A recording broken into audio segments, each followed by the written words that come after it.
தமிழ்நாடு முதலமைச்சர் ஜோசப் விஜய் இன்று தமது 52வது பிறந்த நாளை கொண்டாடும் நிலையில் பிரதமர் நரேந்திர மோடி வாழ்த்து தெரிவித்துள்ளார். தமிழ்நாட்டின் முதலமைச்சராக பொறுப்பேற்றுள்ள ஜோசப் விஜய் முதல் முறையாக இன்று தனது பிறந்த நாளை கொண்டாடுகிறார்.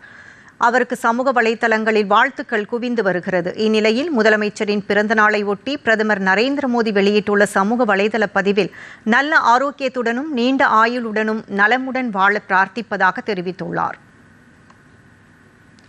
இதேபோல முதலமைச்சர் விஜய்க்கு திமுக தலைவர் மு.க.ஸ்டாலின் பிறந்தநாள் வாழ்த்து தெரிவித்துள்ளார்.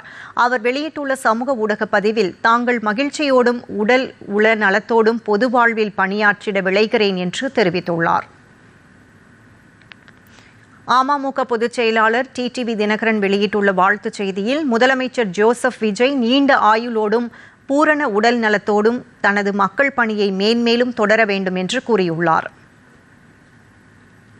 தமிழ் மாநில காங்கிரஸ் கட்சி தலைவர் ஜி.கே. வாசன் வெளியிட்டுள்ள வாழ்த்துச் செய்தியில் தமிழக அரசியலில் புதிய மாற்றங்களை கொண்டு வந்து மக்களின் மனங்களை வென்று தமிழக முதல்வராக பொறுப்பேற்றிருக்கும் முதலமைச்சர் விஜய் மக்களின் எண்ணங்களை பிரதிபலிக்கும் வகையில் நல்லாட்சியை அளிக்க வேண்டும் என்று தெரிவித்துள்ளார்.